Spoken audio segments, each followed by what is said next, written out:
How do they measure metabolism? Because someone's listening out there saying, "Oh, but you don't understand.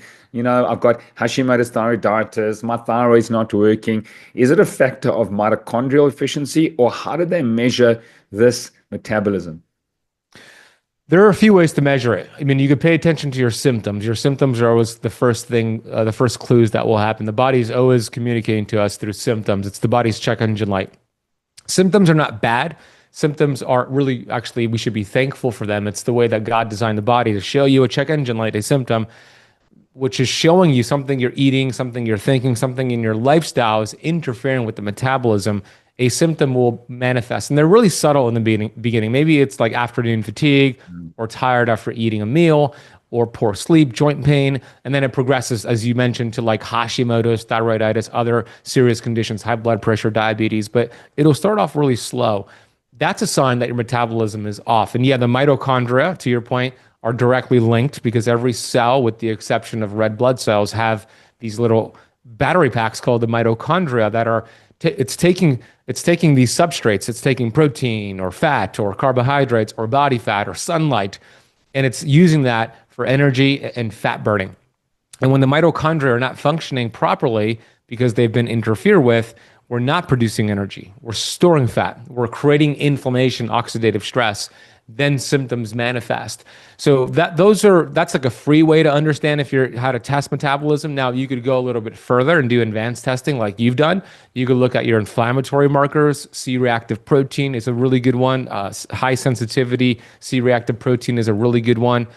I would argue that the best marker, a blood test for your metabolism and your overall health and longevity is actually a fasting insulin test. Insulin, as we know, is a hormone. It's an energy sensor. When it's signaled, it tells the metabolism, store energy, store fat. Let's pack the energy into our fat cells. Let's drive the glucose into the fat cells. And when it's elevated chronically, we interfere with the metabolism. And what's really interesting, there's a study I put in Metabolic Freedom from it was called the Whitehall Study 2, and it showed that you could have full-blown insulin resistance, hyperinsulinemia for 6 to 14 years without your blood sugars changing. So if you're only getting a fasting blood sugar or an A1C, which are great tests, get those, but you're not getting a fasting insulin, you're missing the point. If your fasting insulin is over 6, that is showing you there's metabolic dysfunction. I want to see mine usually 3.2, 3.3. It shows sensitive levels of insulin. So that is probably the best way to know if your metabolism is working or if there's interference. Absolutely. And, fasting insulin, many years, 15 years ago, the optimal ranges are very important. We've been keeping our patients between 3 and 5, having done functional diagnostic testing for many years. And it goes the same with thyroid, TSH, T4, T3. It's an optimal range that is crucially important. But listen to that, anything from 6 to 14 years, to all my corporates that are listening out there, my business leaders, there's a big reason that we do fasting insulin, and you need to educate your doctor. This is crucially important because we can prevent diabetes and pre-diabetes if we catch it at the insulin resistant stage. So well done to you. That first study, have you got it on your social? Is it on your website? Is it easily accessible? Because I think this is fundamentally important to break this dogma of metabolism. The Duke University study on the metabolism, it's in the book. But if you do a Google search, type in Ponsner, Duke University 2021 metabolism study, it'll be the first thing that pops up. Anybody could do that right now. Just go on Google, Ponsner, Duke University 2021 study on the metabolism, and you could read it right now. Because I think it's so important, like you said, the most important test. I've done a lot of corporate work that keynotes hundreds of people yesterday. They don't know about fasting insulin.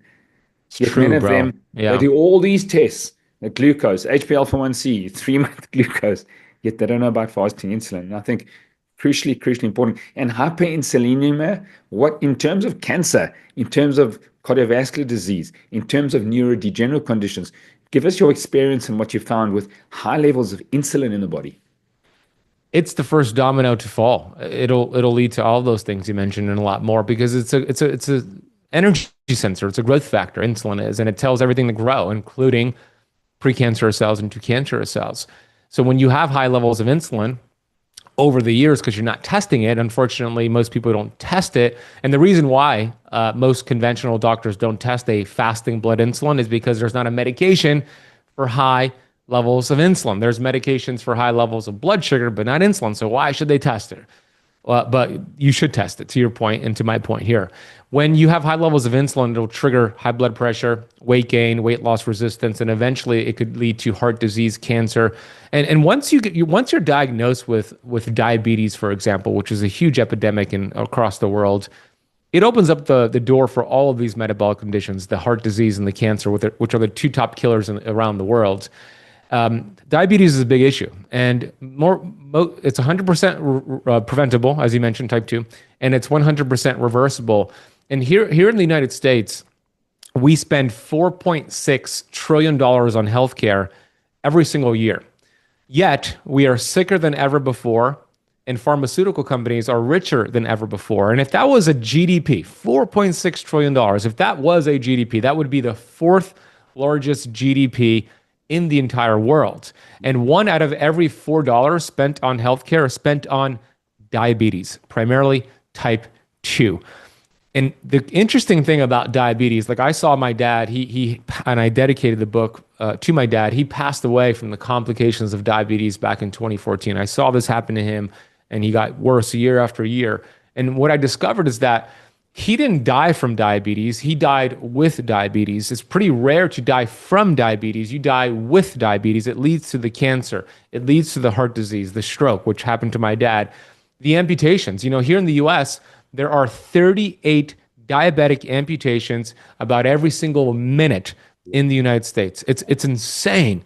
Wow. But you could find out if you're on that path to diabetes by testing a fasting insulin. You want to get it between 3 and 5, like you mentioned. That is a great mark. If your fasting insulin was between 3 and 5, you would never be diagnosed with prediabetes or diabetes. It is such an important marker to get done.